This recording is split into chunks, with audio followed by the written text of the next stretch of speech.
Yeah.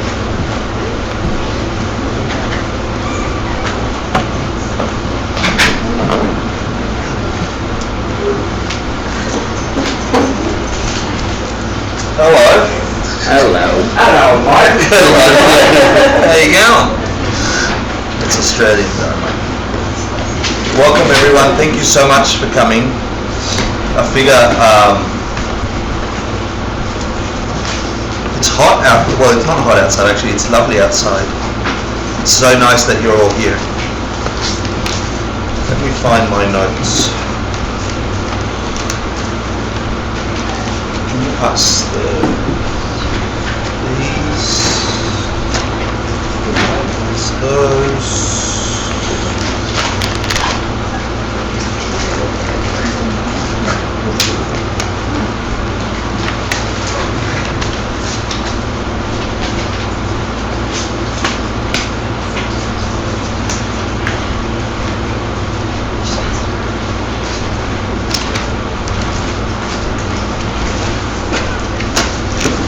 Okay, so let's settle down into our mind that told us why we came, that motivation that brought you into the room today. Try and get used to connecting with that space every time you step in here through that door into this building. You're actually entering into the mindset that if you're serious about practicing and you think you can achieve some level of enlightenment, some steps towards nirvana, some level of perfection for yourself, this is the space where you step into. It's this mindset you're about to generate. So please get accustomed to walking in that door and peeling away the stuff that disturbs your mind.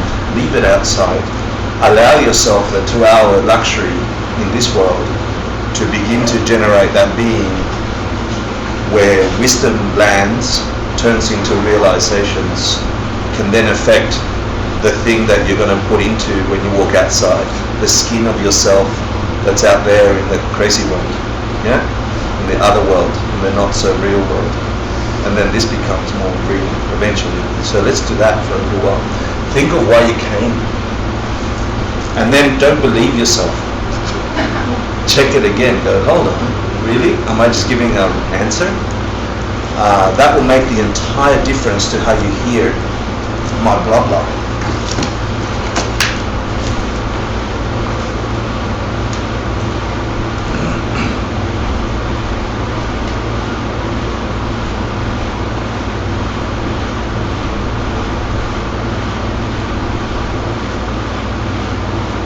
Okay. So we're now going to generate the most perfect world we can generate, to ask the teachings to land in your space, in your mind, in your continuum. Who wants to say?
bardu dakni yursuji daki junyengi petonanki drola benchir sangre drupasho.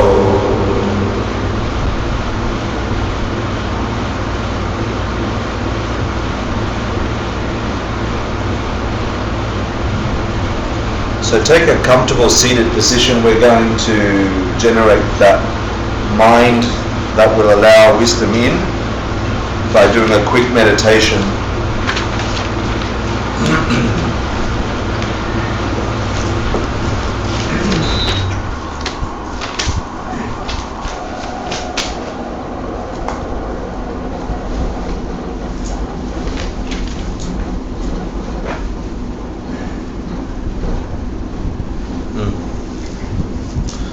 Okay, so take a comfortable seated position. Make sure the back of your back is straight and pulled up a little, as if there's a string at the top of your head pulling you up. You feel that stretch of the spine. It's perfectly aligned, and it's got a strong base in your backside and your legs. If you need to, you can sort of lean forward on one side to the other and just move your thighs outward. So you have a very strong basis. Your hands can be on either side, or it could be in the traditional Tibetan posture. The idea here is that your body should be forgotten in just a few minutes. Scan your body quickly from the ground up. Your tongue should be touching the top of your palate where it meets your top teeth. Your eyes slightly shut, not fully, enough to let in some light. And just scan your body and remove any tension, particularly around the face and shoulders. With each breath, just settle into that pose. You're like an antenna, a receptor for wisdom. Once you feel your body settled, after a few natural breaths, just make a commitment not to move, and dedicate that commitment for the person next to you. So if they don't feel you fidgeting, they could concentrate better. Do it for them.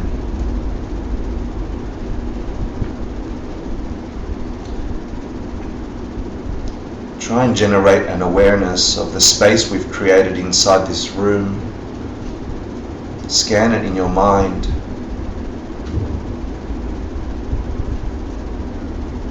It's all in your mind.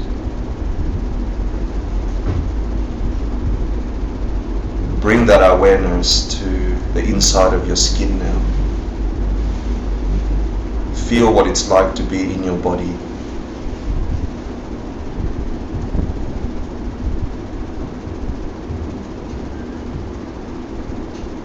Try and see if you can sense the energy of gravity pulling you downward inside your body, and equally an energy that's pulling you up, rising up higher.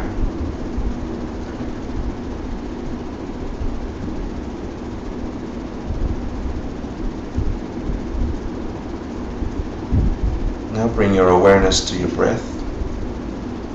Quite naturally observe the breath. Let the mind watch it, exiting and entering your nostrils.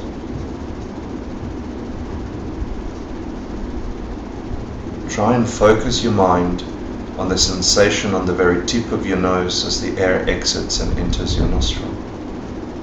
Feel the fine hairs, they're moving.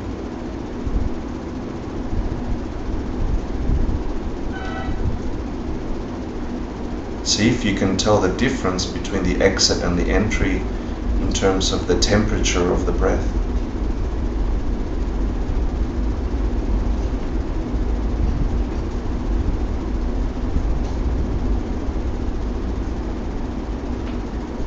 Your mind should be riding the breath now.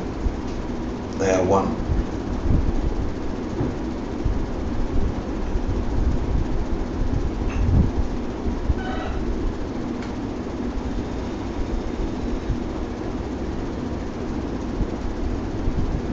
all you are is the breath. As it enters your body, watch it transform the inside of your skin, your bones and your organs, and making them translucent.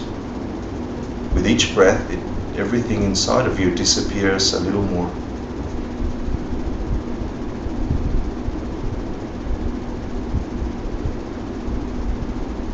You are utterly cleansed.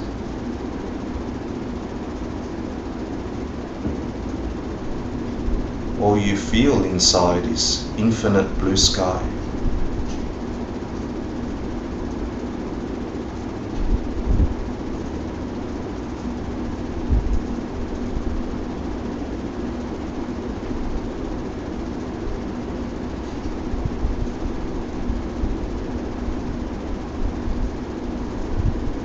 Feel the expansiveness of that inside of you.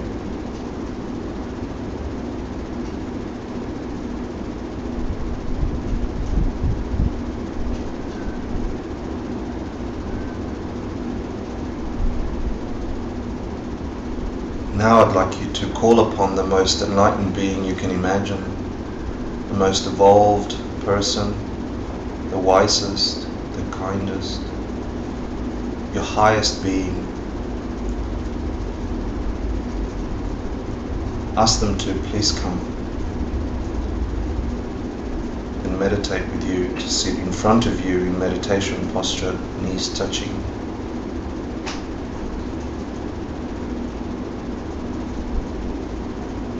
Think of the highest quality a being could ever reach. Look for those qualities in that being.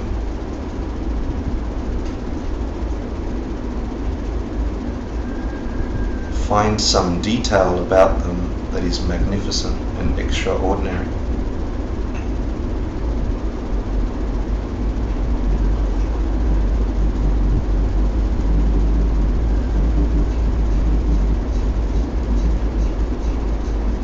Find something in them that you wish to develop.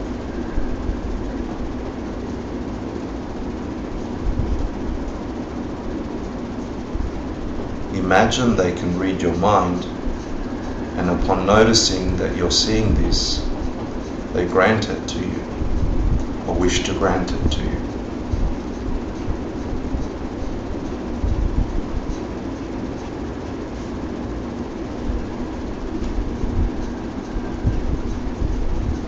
And with your minds together,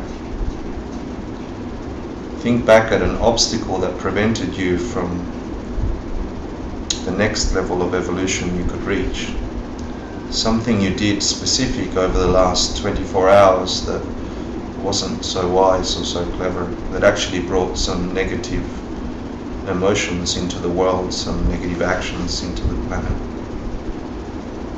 You might have gotten angry at someone, felt jealousy, didn't care, wasted time. Something that when you think back at, you wish that you could have treated that moment differently. Don't beat yourself up about it. Just watch it for what it was and generate a deep sense of regret for not having caught it earlier, for having to live the results of that action in the future.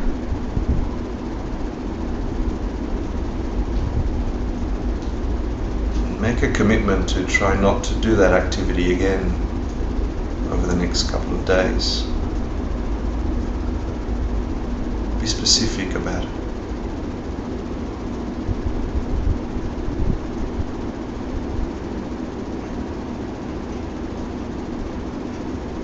Next, I'd like you to think of the most amazing thing that you've done in the last 24 hours.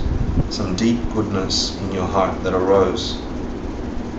Some wish to help another person, some secret activity that you brought some goodness into somebody else's life without them knowing, or even that you took care of your body and your mind in a wholesome way.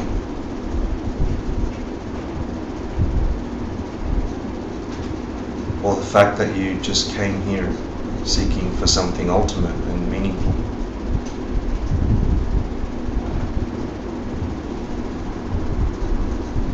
And feel a sense of joy for the results that activity will bring to the world around you. Feel happy that you're doing goodness in your life.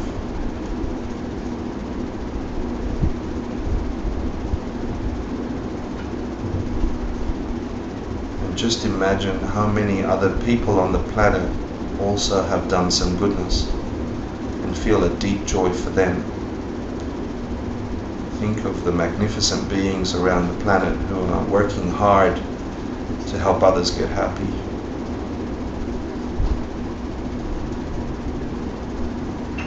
Feel what it's like to be in their shoes.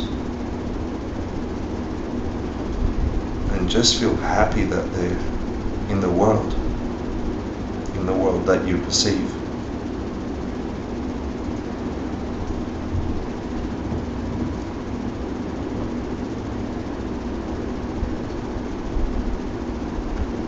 And having gone through that, feeling an open heart at your chest, ask this magnificent being in front of you, this perfect emanation of wisdom and compassion, or the highest qualities you can think of. Ask them please to come and teach at every opportunity, to be present at every step of your development, showing you where the wisdom lies in the situations you find yourself in every minute of the day. Ask that they appear in any form possible that you would understand. And they lean over and they agree. And then ask them to please stay for as long as you need them, for as long as you need to reach enlightenment. They smile at you.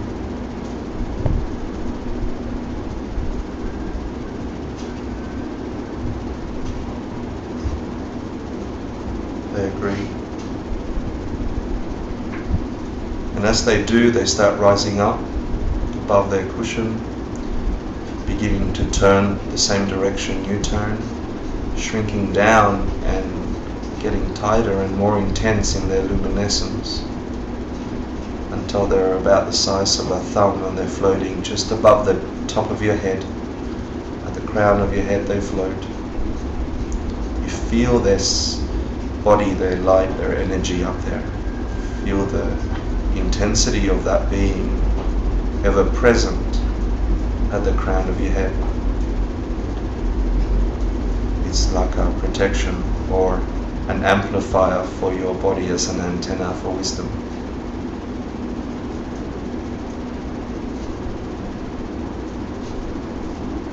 And when you're ready, you can open your eyes.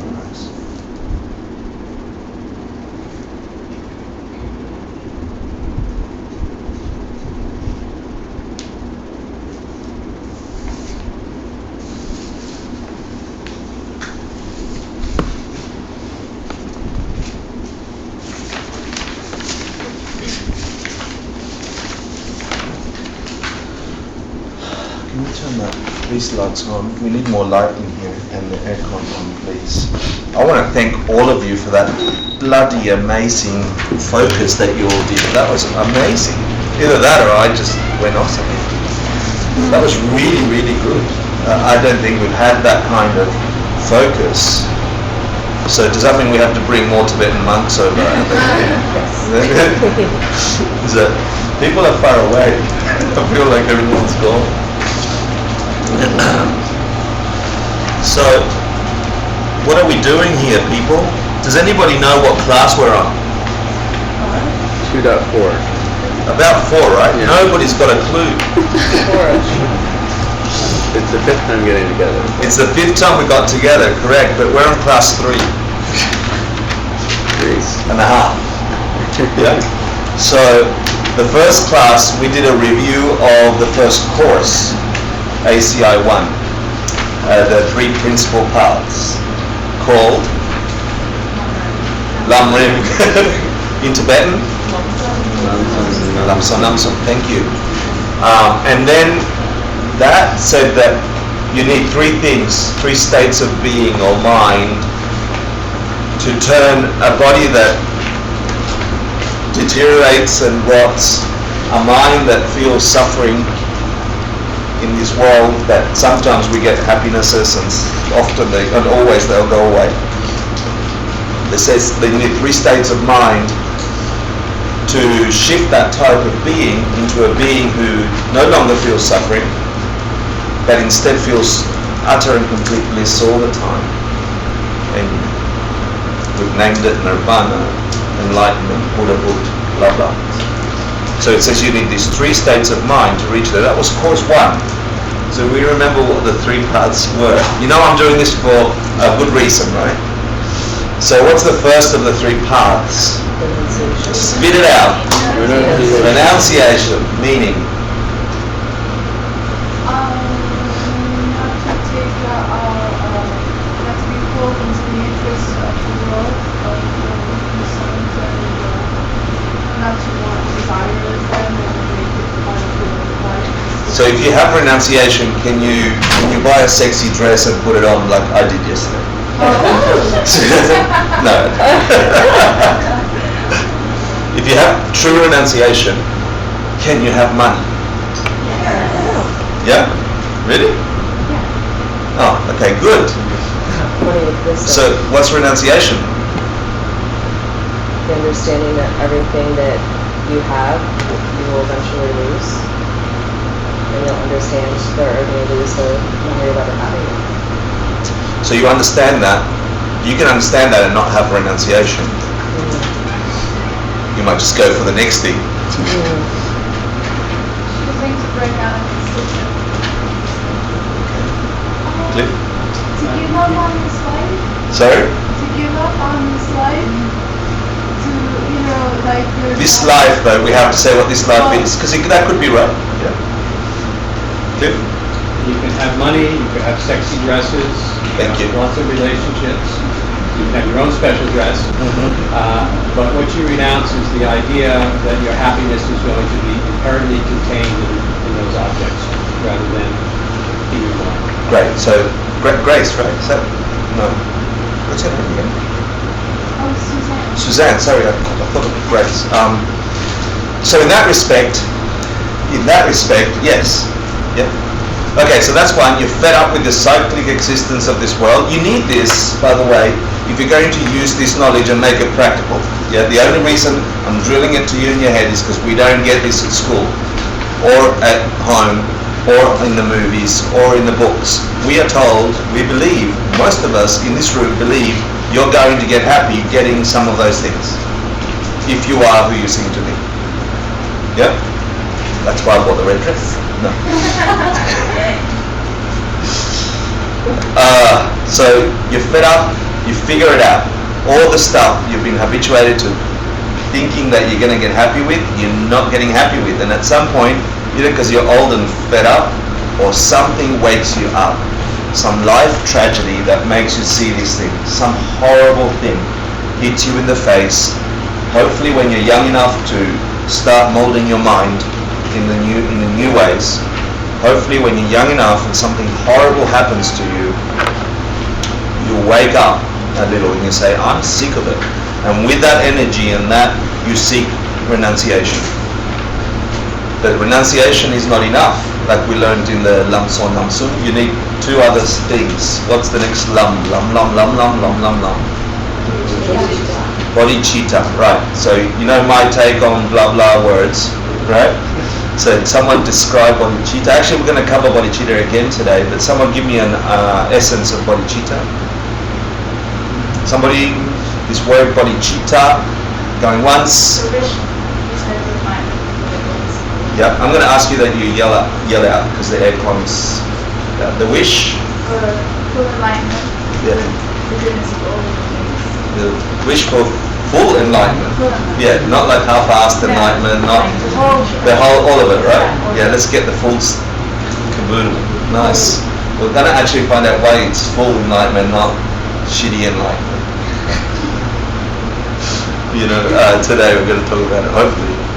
So yeah, you have this thing, but it's not just those words, you see. It's, you wake up in the morning and you look at somebody you love and you go, I can't stand it. I don't want them to think that they're going to get happy seeking that career. They can have the career, they need the money, but I can't stand it that they're going to fall on their face after they've wasted 15 years trying to get that job in fashion. I can't stand it anymore when I see my mum doing it over and over again, going from partner to partner or whatever it is. I can't stand it anymore. When you have that, then those words, bodhicitta, for the sake of every living being, actually get activated in your antenna, in who you are. Yeah? But it's much more than that. Yeah? We're going to get a long definition of bodhicitta today. So, the next part, lam lam lam lam lam. Correct view, right? So you have to go to the optometrist and get 20/20 vision in the psychic sense, right? Hey, I haven't told a joke for ages, but it's not really a joke. A friend of mine, a friend of a friend of a friend of mine got stopped in Australia when we were speeding, and I'm old, right? So we used to have paper licenses that fold out rather than these new whiz-bang things with photos. Right? Yeah, papers. Yeah. That's why they say, can I have your papers? Because they were papers. Yeah. Back in the old days. And it said in Australia, do you wear spectacles, yes or no? Right? And so, have I done this already? Damn it. It's better when I do it for the third time. It's so this friend of a friend of a friend of mine gets stopped by a police officer. He says, you're not wearing your spectacles and your license says spectacles. And he says, I've got contacts. You know, because it was just brand new, you know, the silly contacts with colour were coming out, etc. So the policeman goes, I don't care who you know in the police force. So, no, I've got contact lenses. So that was a tragic time. So quickly we went from calling them spectacles to calling them glasses. Bloody Brits. Anyway, I want to make this real. So we just reviewed ACI 1 if we understand what correct view is. What's correct view? Spit it out! This is your class! No intrinsic reality. Sorry? There is no intrinsic nature to anything in reality. There's no intrinsic nature in reality, but I function. I'm here. Because of a lot of different things. Because of a lot of different things, like my mom Your and my mom, dad. Your body parts. My body parts. The That hair. interesting. Correct view. There's okay. What's correct view? Now give me a quick answer for correct view. We'll touch on it again. Understanding emptiness. Yeah, emptiness. Yeah, this word of emptiness in Buddhism, describing what? Ultimate reality. Because it says what Suzanne was talking about. Ultimate reality. Ultimate reality meaning what? Meaning that nothing exists of itself. Nothing has any inherent nature of itself. So the way that the world is appearing to us is lying at some degree. Yeah, something about the way the world is appearing to us isn't the way it really is. Ultimately is. Understanding that, initially intellectually, later on experientially, knowing that is having correct view about how things are. That matched into renunciation is you're sick of things appearing the wrong way too, because it's your response to the projected world, the world that's not what it is. It's your response to that which makes us fall, which hurts us. We're acting in a certain way towards a reality that is not the reality, and that is like a poison, and it creates this breaking in the cycles. So that's ACI 1. I'm going to now see if we learned anything on refuge. Because we figured out, okay, so there's these three principal paths that we need to understand. And those three have so many subsets in each one of them. So many, we're going to do 3 courses, I think, on just bodhicitta alone over the next 18 courses. There's so much detail, and if you really want to break the cycle, which you can, there's a reason why you're in the room. You have some idea that maybe there's something in here that can transcend the way you're experiencing your world. You can figure it out. You can experience something different in this world, but you can't do it without understanding what it is. That's why we're doing these courses. And it's not just to have a good philosophical understanding of some mystical, far-off idea that has zero practical application. My job is to give you the blah blah download that I got from this incredible group of people. Your job is to put it into practice in your receptor, your life, your circumstances. I'm going to try my hardest to encourage you to do that and to show you the areas, I guess, where this would be the easiest thing I get to do, is show you all the areas where I haven't been able to make it work, where I've got, oh, I screwed that up, and I screwed that up. So hopefully you don't get to do that too. But the only motivation, the ultimate motivation you ought to have about listening to this stuff is, can I really stop this hurting for me and for others? So let's see what we learned on refuge. Actually, before we do that, I want some feedback on last week. Who was here last week? Yeah, good. So let's hear it. Should we do that again or not? Yes. Absolutely, right? Yeah, like, yes, yeah, we should. Why? Honest and open. Like I thought it was an incredible experience we had last week. We're very fortunate to have it, but I want to know what you got out of it, and I want to see if we can repeat it, if it was as good as I thought. Well, I'll just share what I shared the last time. Sure. I got a lot out of it, or 2 things. Well, 2 things. It was really nice for me to see someone who isn't Western. Like, because I'm skeptic, I start to think people are lying to me, and my brain's gonna be poisoned, and it's a cult. So it was really nice to hear it from in Tibetan, and the label that I had put on Buddhism, see it right in front of me. And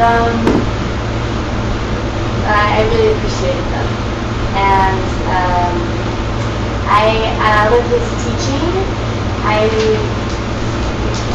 one of the biggest things was when he talked about bodhicitta and how what initially attracts you to it is to help other people, and then the second part of that is that you have to help yourself so that you can help other people. And then he talked about how it's actually easier to help yourself in the beginning, and that but after you do that, it's almost harder to help everyone else. I don't know, you summed it up better last time. Well, it's just that one is the motivation thing, and the other one is the practical aspect of putting that into practice, right? You can't help everybody else unless you've figured it out. So in the practice, you have to help yourself in order to help everybody else. But the initial rise of bodhicitta is this wish to help the others first, and you almost forget yourself in that wish. And so that's how you get lured into this thing. And when you're in the soup, you have to figure it out. You go, oh, I've got to do it for me. Yeah. It's the only way I'm going to help Mum. Yeah, Mum's the word. Thank you. So who else enjoyed that? That was incredible for me. Thank you. I just thought his teaching was really masterful, and even with the difficulty of the translator, which was a little harder than we're used to getting teachings it really came through. You could just see what a master he was. He understood what he was teaching. He had thought about it. He had very clear explanations about it. And the translator was a master too. I mean, just the fact that he could talk about these very difficult concepts and translate it. So we were talking before, and I was sitting here watching the translate. By the way, they didn't know each other until that day. Okay. That's right. No. We went to dinner, right, Teddy? And they're like, "Where are you from?" And they're like, "Where's your background in Tibet?" "Wow, that's the same. Do you know such and such?" "Yeah, I know such and such." So they were like having this incredible discussion. They didn't know each other at all. It's amazing. Same here. That's yeah. But I was going to say, in terms of the topics that he touched upon, what I really took away was when he talked about that we're initially attracted to refuge really through the Dharma, and that it's once we start putting the Dharma into practice that we can see that it works, and then it makes sense to take refuge in the Buddha or the Sangha. So that was really a good explanation. Beautiful. Okay. Interesting. I got the last part of that for me was, where he amped it up again. He says, what's the ultimate refuge? Yeah, That's what was it? Right. well, that initially it may feel like it's something external, but then you realize you're manifesting it within yourself and you are the refuge. Yeah. It's incredible, right? Oh, yeah, it gave me chills just to be here. So we had the great privilege. That was his only day in Manhattan, by the way. We asked him if we wanted to go see New York. He's like, "No, I've seen it." It's crazy. Oh, I also love when you talked about the question about anger and the root. Susan's question. Yeah, the root of anger, so that you can work on eliminating anger in your life by identifying the cause, which is seeing people as separate, as enemy to you. And when you see someone as an enemy to you, you're going to put different categories and create these universe them things. So Yeah, it was very, very special. Yeah, anyone else want to share what they got out of it? Because this is really valuable, and we'll be continuing to talk to him. If you're involved in 108 project, for those of you who know what that is, good on you. If you don't know what it is, find out. If you're involved in the 108 project, it just so happened, like I had never met him, by the way. It just so happened that he's from the part of Nepal where the 108 project people are going to go to in April, March next year to help 108 beggars. It just so happens to be the cultural head of all the Gelugpa monasteries in that part of Nepal, in Nepal. And he just so happens to really love the idea of wanting to help the 108 beggars that live in that area by creating a soup kitchen in his monastery so that we can help. So we're going to be seeing a bunch of him, hopefully. If we figure it out, if we have enough, and the reason I'm asking is if we find enough want in this group of people to have that kind of teaching again, he offered to come and teach us for a course. So it was his first time in the United States. He's so excited. He's got this 5-year visa that can let him here at 3 months at a time. So he's more than open. Obviously we'd have to fund it, but for him to come and teach an entire course.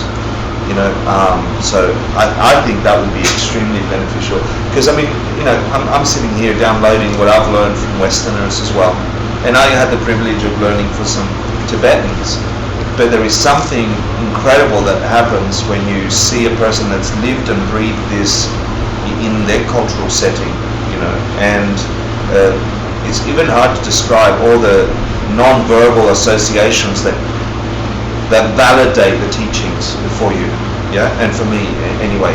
The fact that he covered a whole bunch of stuff from ACI 1, all the lists that were developed from ACI 1 and the beginning of Refuge without prompting, that from the 5 lines of Tibetan that he had, he's like, "Oh yeah, ornament of realizations, I remembered that when I was 12. Yeah, here we go." And then he just went through explanation. There were really just a few lines. If you had the reading, that was all that he had. So it's a different way of being in the world. And then just to amp it up for some of you who are practitioners of the secret way in the room, he's a master of Tantra as well, and which is the secret teachings of Buddhism. So we're learning the very basic open teachings of Buddhism, and at some point we have to use these as a basis to view things completely differently, which does something to you. He's a master of that view, and it hit me when we were at dinner, thanks to Sam, that he's been walking around Manhattan as a special place, viewing it in a completely different way to the way we see the buildings and the people and the exchange of words. But he was sitting in this classroom delivering us the content that we found so fascinating in a normal, nominal language, but he was having a completely and utterly completely different experience to what we think he was having. And when you get to that part of practice, you'll know what that means and what that feels like. But the fact that he was maintaining his state of mind there and being able to function here was just an amazing thing to realize towards the end when we said goodbye to him and put him in a cab and send him to Queens. So I was very, very grateful that it was very fortunate for us to have generated whatever the hell we did to make that happen in a day. So thank all of you for coming. He felt extremely honored. He thought it was strange that this would be the first group of people he would ever teach in the United States. That there's something special there for him. So I want to do more of that if you guys are interested in doing that. I'm sorry, before we begin, I just have a question. Is he a Rinpoche or does he have he has the Geshe degree, but is he a Rinpoche also? Look, a Rinpoche is something that's given to, traditionally it's given to the teacher by their students, mostly a name like Rinpoche, which means precious jewel. Precious one. Yeah. So I'm assuming that for some people he's Rinpoche. Yeah. I just don't know what they call him at the monastery. I'm imagining that they call him Rinpoche. I want to go back to the first refuge class because I want to be sure that we understand the content, we figure out how it's applicable in our everyday before we move beyond this point, because we're about next course, which is not next Thursday by the way, it's the Thursday after. We're skipping one Thursday because some of us are going on retreat. We're going to go into teaching begin to touch the five paths, which is different to the three principal paths, but it's the same with the rest. And we're just entering a bit deeper, and we're going to get a bit more analytical. But I just want everybody to be on track before we enter there. Also to make sure that we've got all the content that we're going to test for and that you need to know before moving forward, that Geshe covered last week in a quick fashion. So let's go back to the beginning. Do you remember what perfection of wisdom was? What's perfection of wisdom?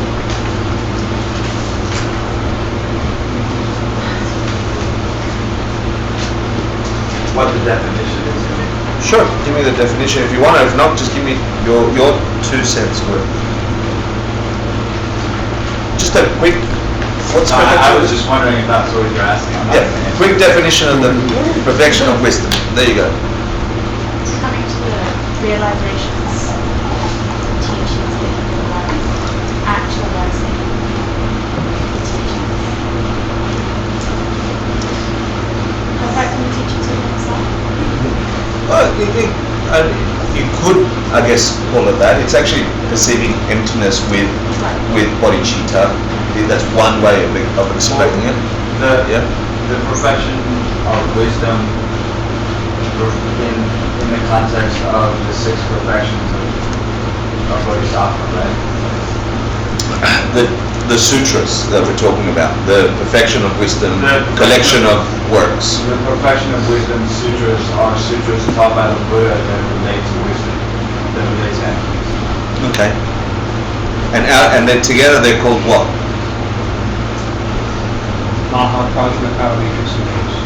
Or in Tibetan, there's one word for the group of them. The mother, yeah, or young, yeah. Okay. Then it's actually the knowledge of a person of a greater way, one with capacity.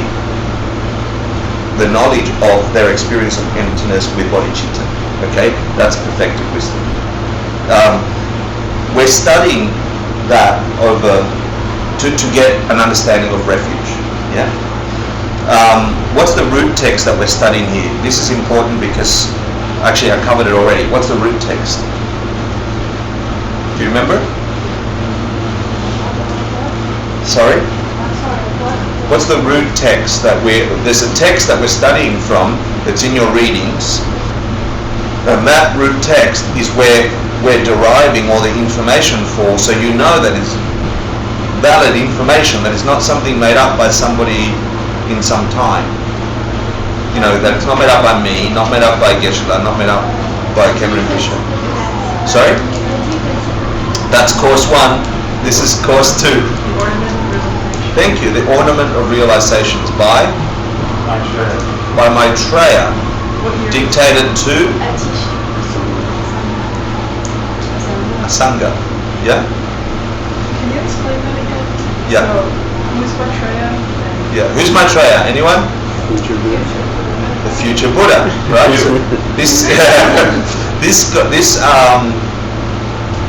This freaked me out when I first started studying Buddhism. It's like, hold on a minute. Some guy's having visions in a cave. Someone's dictating text to him called the future Buddha Maitreya. I don't know about this Buddhism stuff, you know. So that's the first thing that I went, oh, hold on a minute. But the Ornament of Realizations is a text dictated by Maitreya, yeah,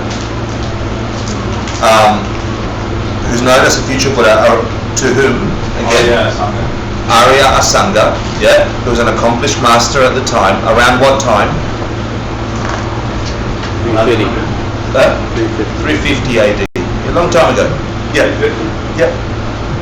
So the Sanskrit name for the text is Abhisamankara. Do you remember that? You remember that? No? Okay. You should know that. This is the Ornament of Realization. This is like jewels, ornament put on to beings who have had realizations, who have been realized. What does that mean? This text was dictated by Maitreya to complement beings, to ornament them, to put upon them jewelry after they've had realizations, right? And here we are, some schmucks trying to figure it out, right?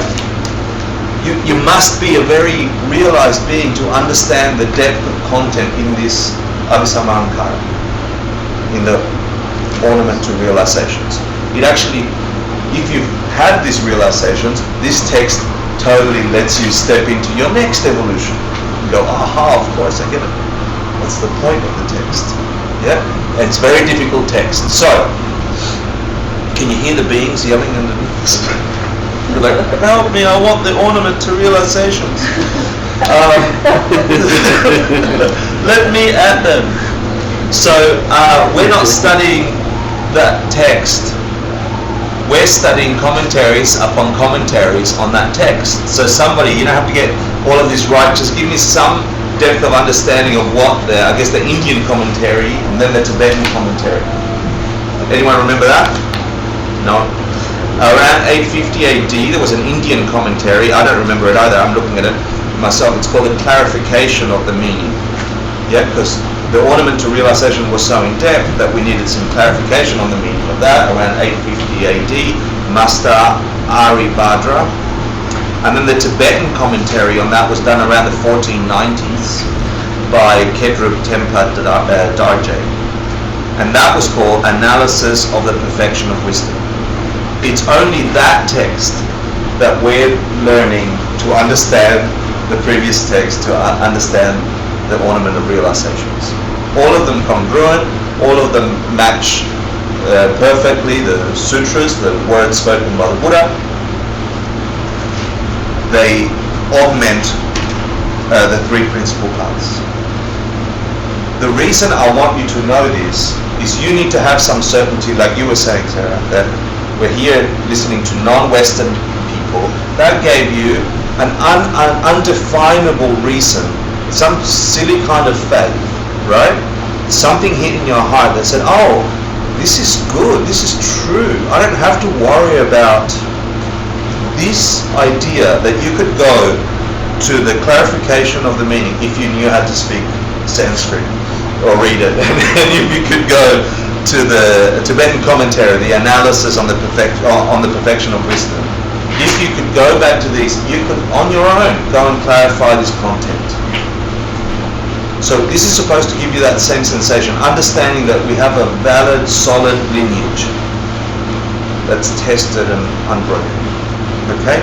So in those texts we talk about refuge. What's refuge? Two things you need for refuge. Fear. Good. You're learning something.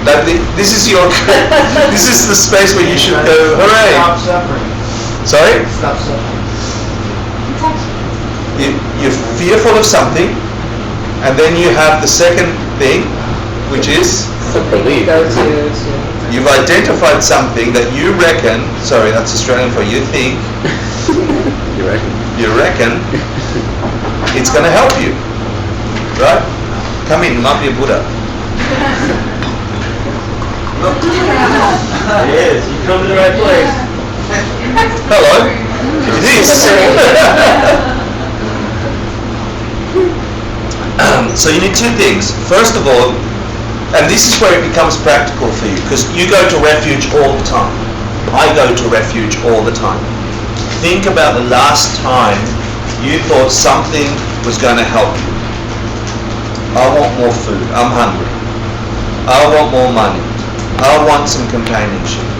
I want some information.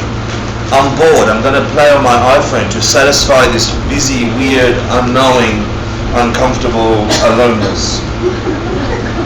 I'll just sit on Facebook, click, like that, I like it.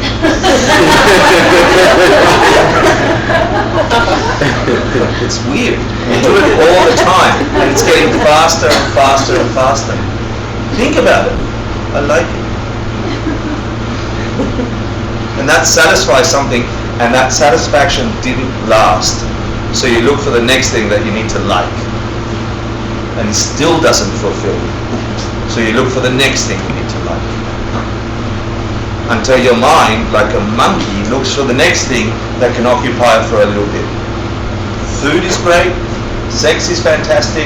All the sex that goes on in the subway in your mind and in people's mind, it's crazy. I think they've done surveys, it's like every other minute guys think of sex, I don't know how many times. Yours is like every 7 days.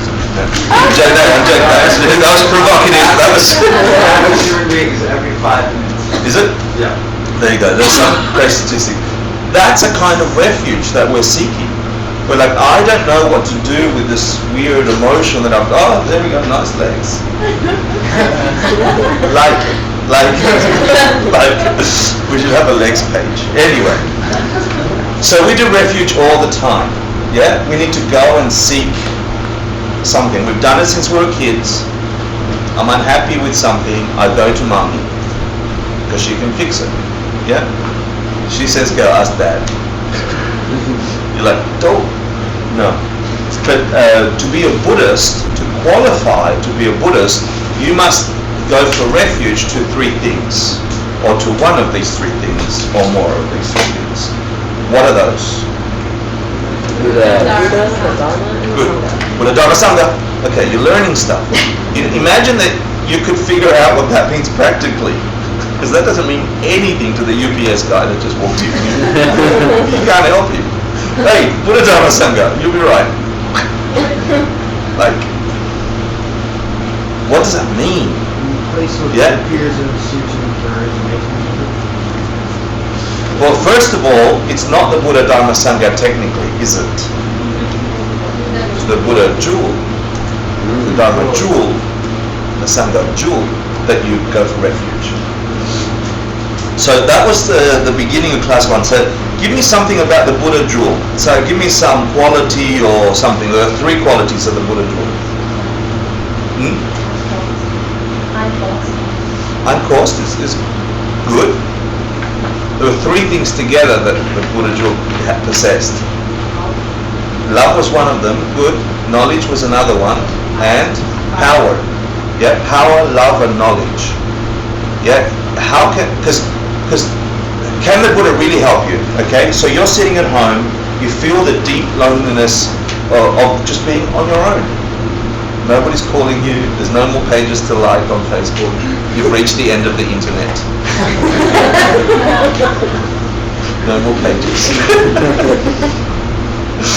But now what do? Right? You've got that uncomfortable sense of being you. Or you feel that sadness. I mean, you must feel it if you're human.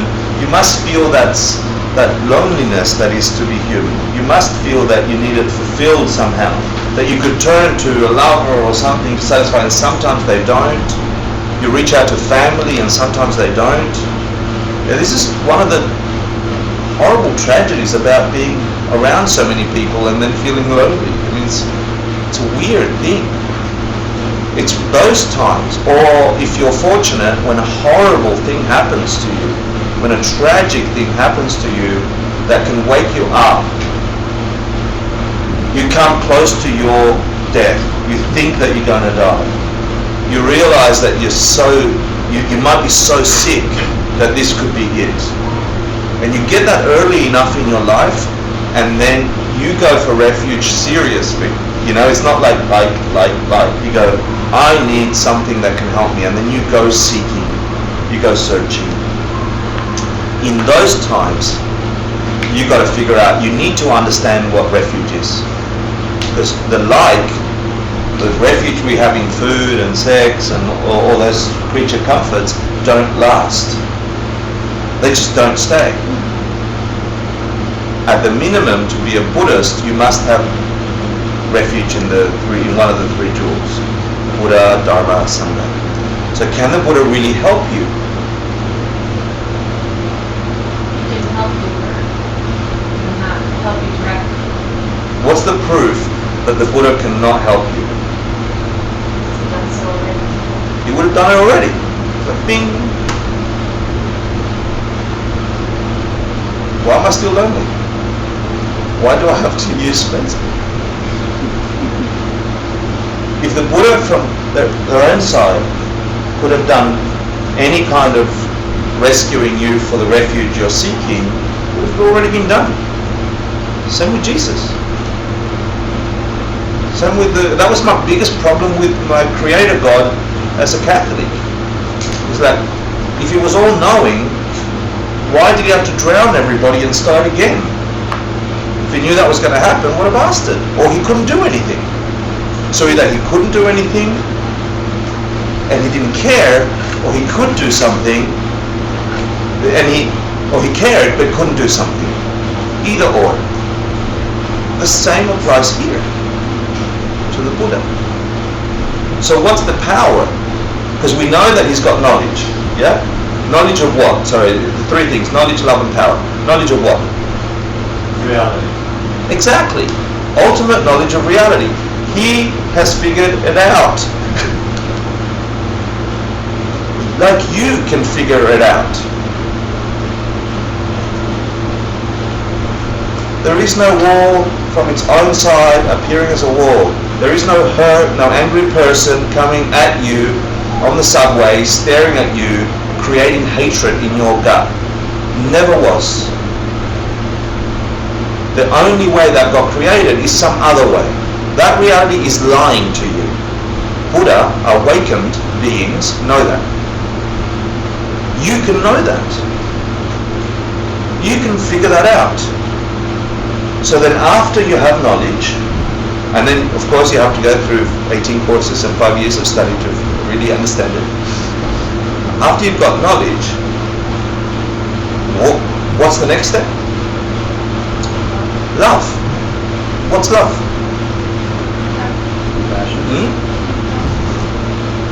You're not on your own.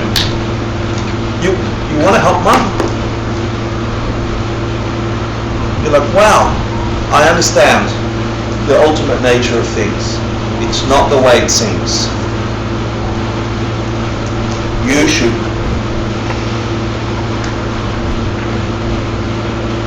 If you really understood, you should just burst with a want to to prevent the next person from scraping their face on the pavement. If you're really new, you should burst with love to want to intensely fix it for them.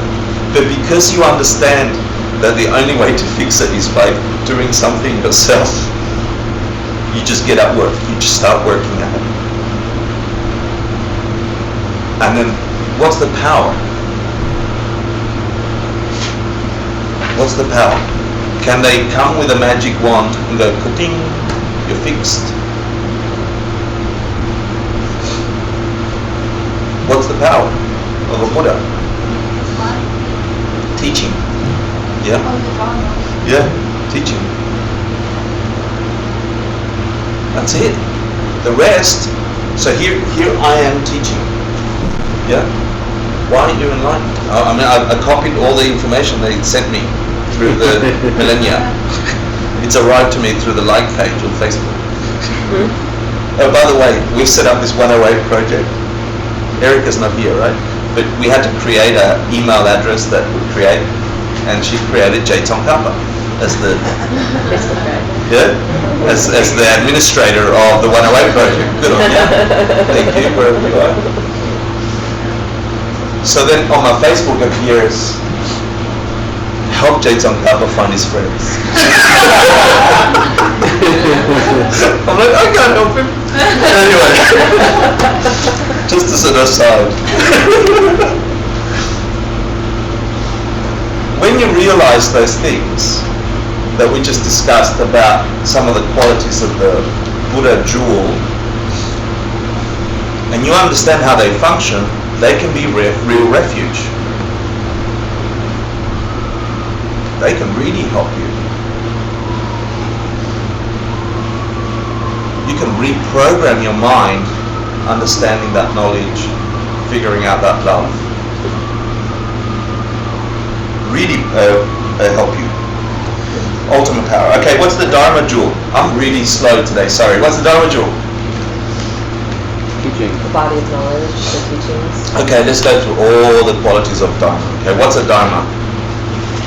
What's the traditional thing? Dharma. Teaching. Teaching, right? Or the books, the Dharma. Yeah. But Dharma is also. Sorry. Why is Dharma a realization? You said realizations, and it's true. But why is Dharma a realization? It's understanding. It's realizing the knowledge.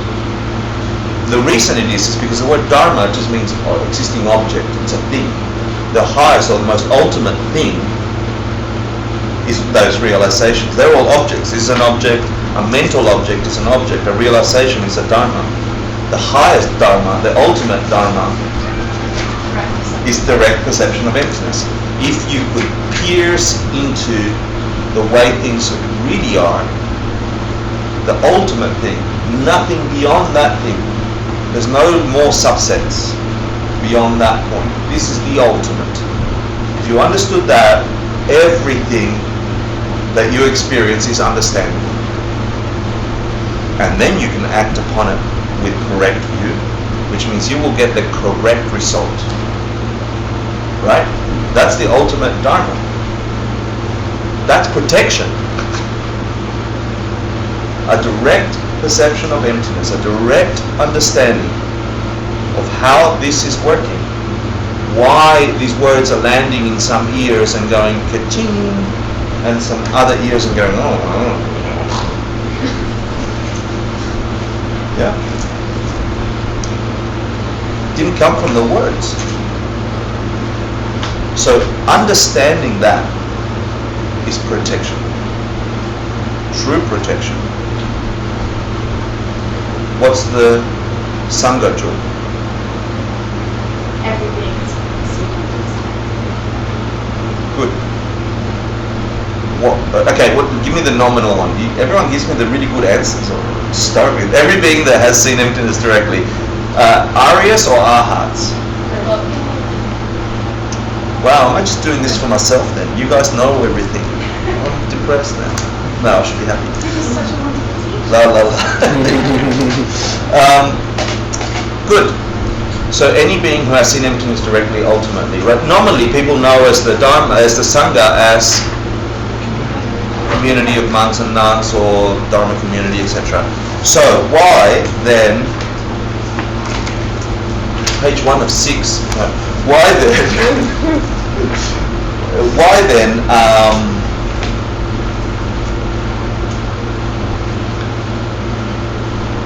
is that refuge?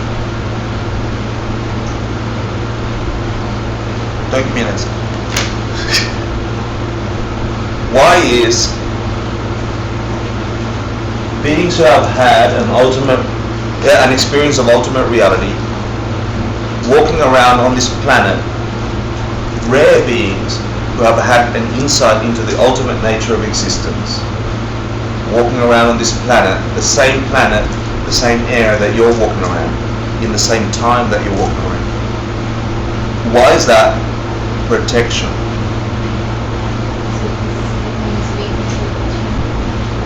Beautiful. That's nice. You can do it too. What else? That's nice though.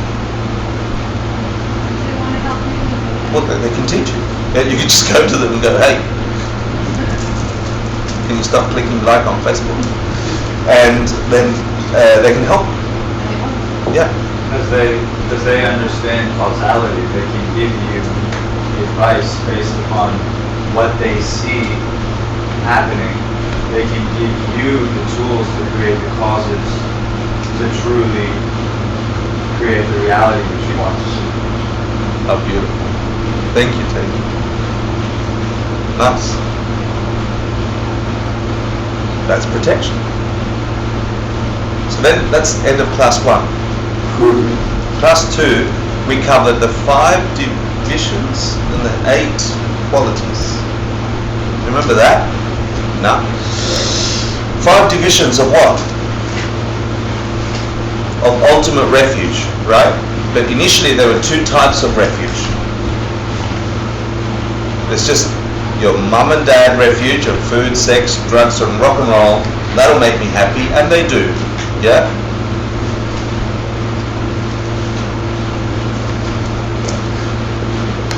Let's call that ordinary refuge. You still need the same thing. You need to be scared of something. Oh my God, I'm never going to try LSD. And then you have to go for refuge to something. Oh my God, I found LSD. Right? And then you have an experience, but then it's finished. It actually flopped. But for that period, oh my God, I need money to pay rent. I go to work. Wow, I've got money. I paid the rent. And at some point, you go to work, you don't get the money. You can't pay rent. Or you can pay rent, but you didn't go to work. They don't work the way predictably like we think they work.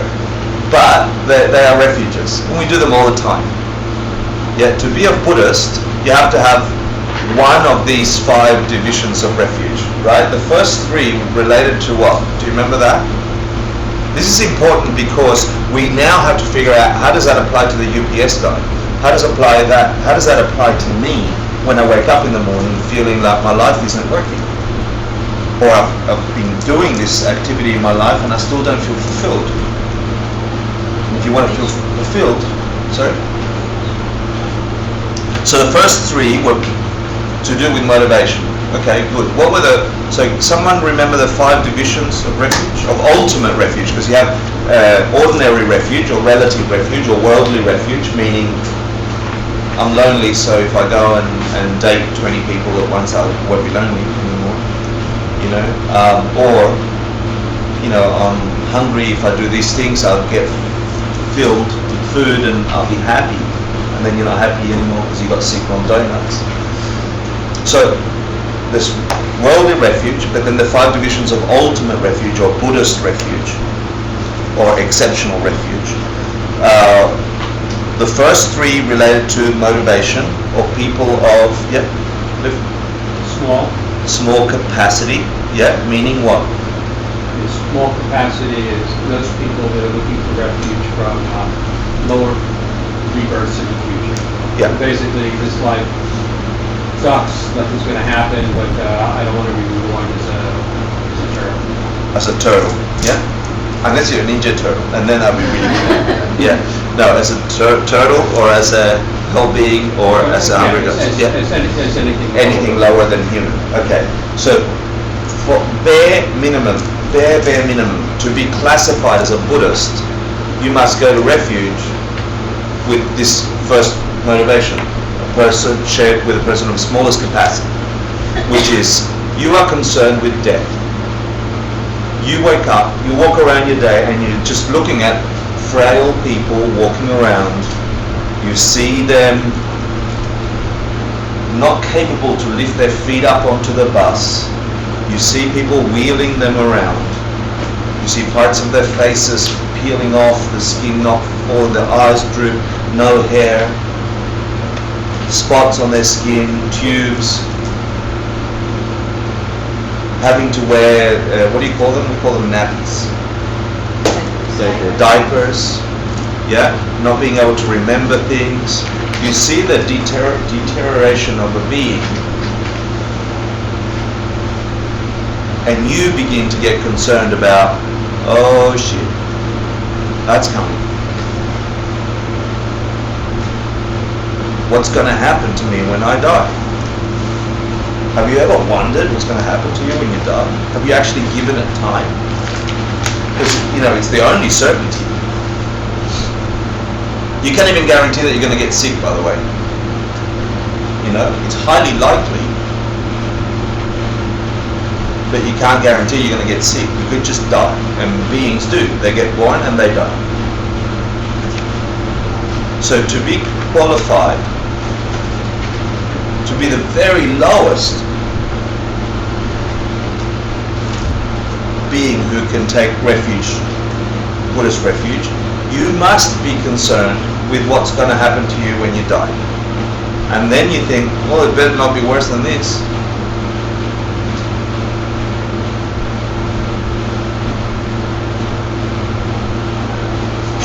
So what's the medium capacity? So there's the lower capacity, the medium capacity or scope, and the higher scope, right? So what's the medium? So if you are one of those people that wakes up and go, I'm pretty concerned about what's going to happen to us when we die, when I die. You're the person of the lower scope, you have one of the 5 divisions of refuge. The medium one does what? Those are for people looking for refuge in this very life.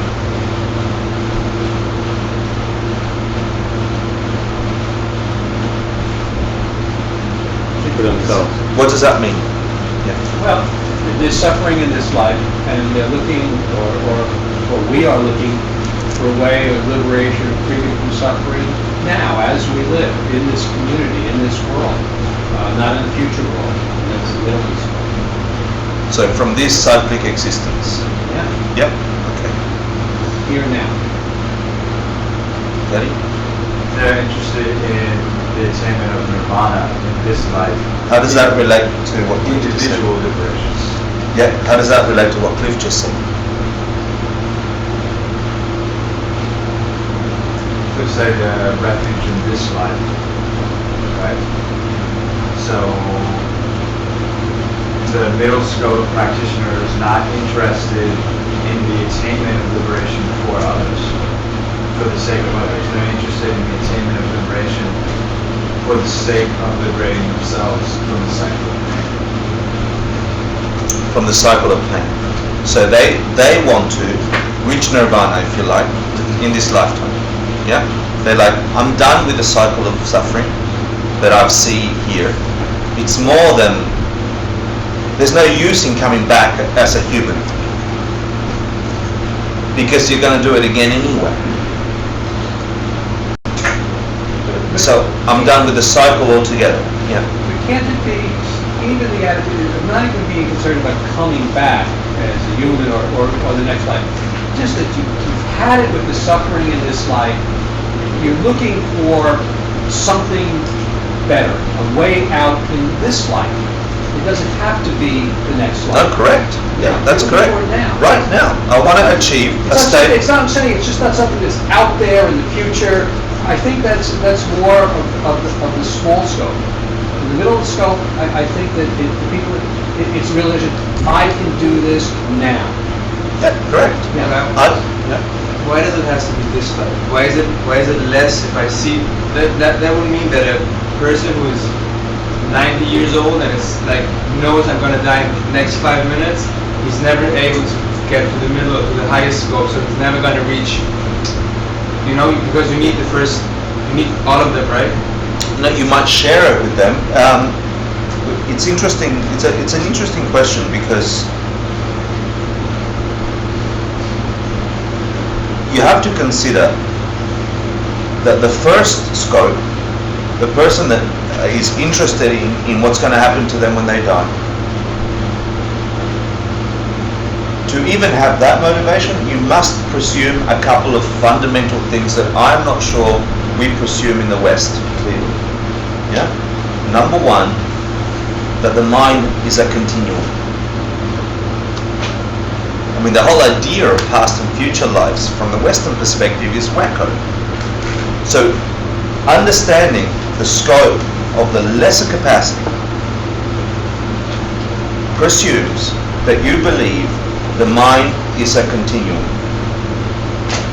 It moves from moment to moment to moment to moment to moment to moment, and linearly, when you look at this world and you die, that the mind continues. That when it entered here, it came from something else. That's a perception of the first scope.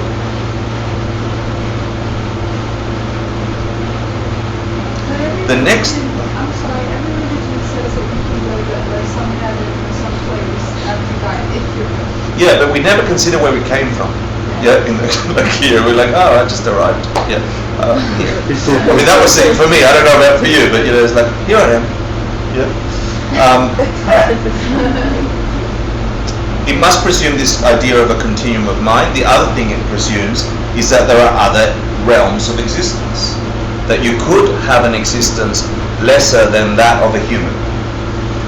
Not because there's something externally wrong with being a turtle. Because turtles are nice. They don't have Facebook. It's awesome. But that if you could have,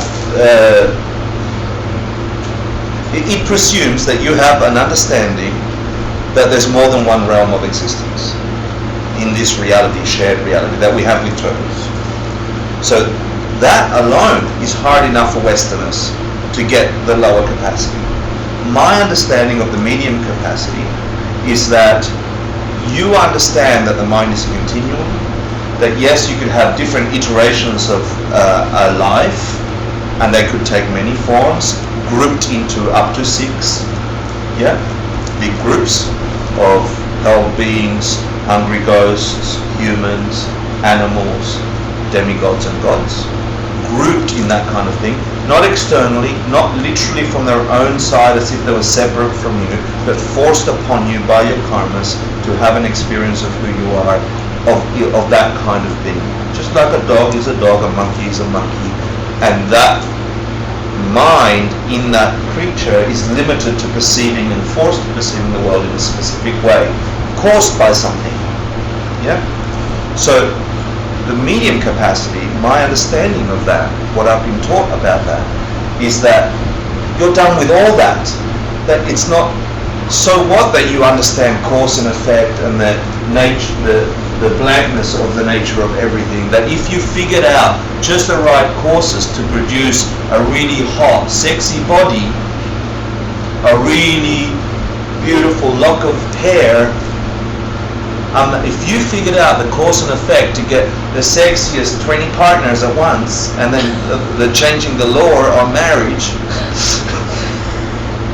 if you figured that out, the cause and effect of that you could then go about producing another beautiful human life where Hector was blonde, blue eyes, and married to 20 beautiful people. Legally. If you could figure that out, that would be a really good life. But people of medium capacity say, I'm done with it all. That's turned into shit too. There is no best human life. There's not even a good demigod life or God life if you subscribe to those 6 ideas. It's all samsaric, it's all cycles. Because at the core of each one of those is the ignorance that does not understand how things function. And so just having another 500-year-old life, if it means that at the end of that life you are still grasped by the jaws of death and the causes of death, that you must be ripped apart from every single thing you loved. If you could live a perfect life your entire 500 years, and everything you cherished and everything you loved, and then finished, that suffering alone is not worth having another cyclic life. That there must be something beyond that. This idea of nirvana, where you have not a single moment in this life, not a single moment of pain and suffering. In fact, you experience bliss. But medium capacity says, I want that, and it stops there. I'm like, I'm done with the cycle of death and suffering and all the mini cycles that produce that bigger cycle. I'm done with it. If there's a way to step out of that wheel of death, if there's a way to step out of that, if I could be a being where my body was incredible, I sensed bliss through every pore of my body. Everything I looked upon, everything I tasted, everything, nothing ended. Incredible bliss, continuous. I want that. No more coming back in circles of whatever. But it stops there. Medium capacity says, I want that. Let me figure that out. So you wake up every morning with that motivation. Let me figure out how to stop this for good and forever. The highest capacity is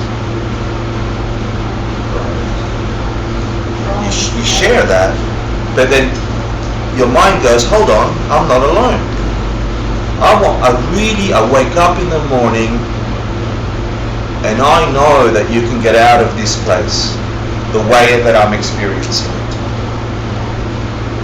I know that the way I related to my friend the other day, the way I communicated with my mother, the way I saw my dad pass away, the way that my neighbor is suffering, the way the lady on the subway is selling churros to feed a kid, whatever. When I saw all those things as sufferings, I know that there's a way to stop that permanently, and I want that for them. And shit, I better figure it out. And that's the highest capacity. So what's the next two? Because you could take refuge, those 3 kinds of refuge, right? Those people go for refuge to the Buddha, Dharma, Sangha. Those people of those 3 divisions. But what are the next two? Who do they go to refuge to?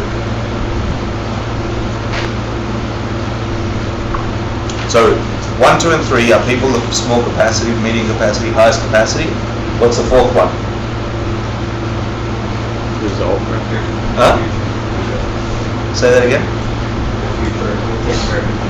Yeah, it's called what refuge? Result. Result refuge. Good. Which is what? Taking refuge Practically. in yourself. Hmm? You believe that you'll eventually reach Buddhahood. You take refuge in that idea. You have a depth of understanding that you will be the Buddha jewel, the Dharma jewel, and the Sangha jewel. When you see that you can reach a space that lets you enter into nirvana or Buddhahood, where you have a direct perception of ultimate reality, when you pierce through the way things work, if you figure out how to do that, you have a direct experience of the way things really are, and you come out of that, you have seen emptiness directly. That's the word we put on this experience. You know the code behind the way things are appearing at you. You come out of that experience and you're a changed person. You are an Arya.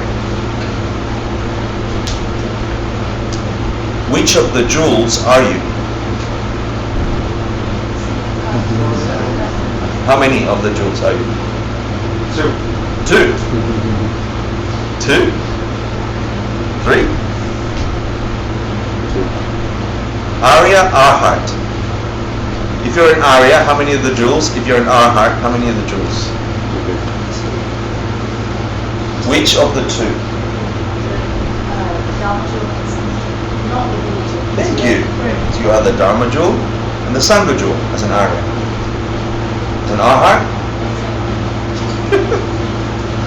Why are you the Buddha jewel? If you were an Arhat, you wouldn't be an Arhat. If you were Buddha, you would be an Arhat. It's with religion. What's the difference between an Arya and an Arhat? What's an Arya? Has had the direct perception of emptiness. Let's find a being. Imagine what you would look like, what you would feel like, how you would see the world if you could tell the code that was behind this thing you're experiencing right now. If you could tell in your gut, because you've had a direct experience of where the causality of the experience you're having right now, if you knew with certainty where that came from, if you had seen it, and you can decode it as it's happening, yeah, you are an Arya. So which of the jewels are you? Dharma jewel. Why are you the Dharma jewel? Because the Dharma jewel is the direct perception. Thank you. So you've had it, you've seen it, you've touched it, you've tasted it, you are it. Next one. Sangha jewel. Why Sangha jewel? The Sangha jewel is everything has received. Okay. So you're an Arhat now. How do you get from Arya to Arhat? Let's find that question now. You burn up all your negative seeds. You burn up all your negative seeds and you cause some incredible bloody seeds, yeah? And You reach nirvana. literally some incredible bloody seeds. And then You reach nirvana. you reach nirvana. That makes you an Arhat. So then as an Arhat, as a being who's abiding in a state of nirvana, you are which of the jewels? I mean, well, I was going to say it's the same thing, right? Yep. Same argument. That might depend on which school you're looking at it from, but Mhm. good enough. Yeah. So you can imagine yourself arriving in that space where you've had, and you know from logic that a certain amount of knowledge turn into study, turn into testing and breaking and testing and breaking, becomes strong knowledge that becomes realizations, and that realizations produce deep realizations, nominal realizations, and produce ultimate realizations. So you know that if you spend enough time and energy investigating the nature of reality, you can come to a point, really, not ideally, not as bull, you, the person here, with enough discipline, can pierce the fabric of how things are happening in this world and turn simple knowledge into wisdom of how reality works. So then you can imagine that being, and it's logical. And then the very fact that that is possible, that you imagine yourself that way, is what gives you protection. Do you see that? Do you see how that could give you protection? Because what do you need for refuge? You need two things. Scared shitless of what? If you really figure it out, you're like, if you've played this game long enough, you should at some point go, I'm done. There's something else that I don't understand, better figure it out. And you go, I'm done. And then with study, with focus, with dedication and practice, you figure it out. Now, when you come, as you're trying to figure it out, and your partner moves out, and you get evicted from work, and things don't work out, and your hair falls out, and you get fat, whatever, that makes you unhappy, you can consider that being that you could become if you're doing all the right things, and that will give you protection. You could seek protection in that. So what's the last of the 5 divisions?